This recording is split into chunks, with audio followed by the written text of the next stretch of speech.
Hello guys, good morning. Once again, I'm Jeffrey Ortiz from Rising Sign Realty, your trusted real estate agent. For today's video po, nandito tayo ngayon sa Barangay Sabang, Naik, Cavite. I-present ko po sa inyo pinakamurang duplex house sa Cavite. Tara, samahan niyo ako.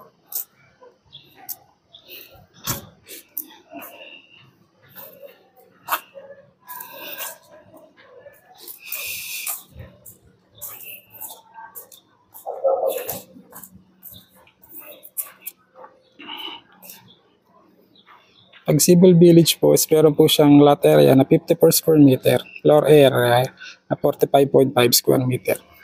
Balito po ang kanyang parking lot. Yan. Kung di nyo naman po ito gagawing parking lot, kung wala kayong sasakyan, pwede po siyang gawing extra room or negosyo po, tindahan, mga ganun, para extra income. Yan. Pasok po tayo sa loob.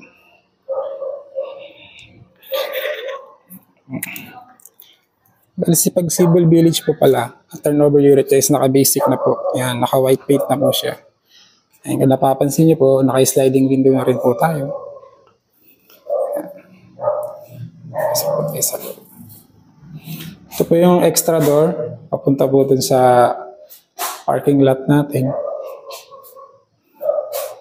Ito naman po ang ating turnover unit ng ating CR. Ayan. Bali naka-tiles na rin po siya. Lavatory. Meron po itong mga accessories sa turnover po. Ayan po ating kitchen area. Ayan. Naka-wait na rin po tayo na lababo. Built-in cabinet. Tayo sa taas guys.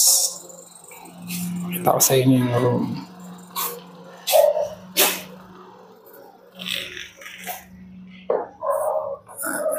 Ayan. Bali naka-steel na po tayo dito na sa hagdan. Tapos sa grills niya po, one by one po na tubular. Ito po ang ating taas.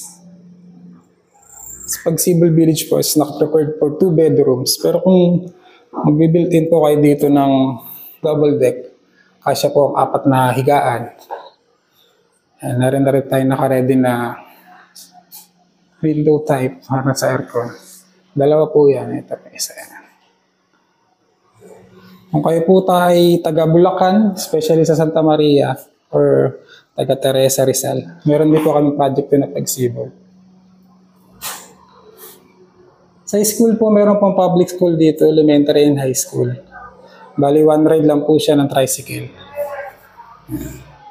Kung nagustuhan niyo po itong video na to, please like and share and subscribe na lang po. Lalagay ko po yung aking contact number. Hello po. Maraming salamat.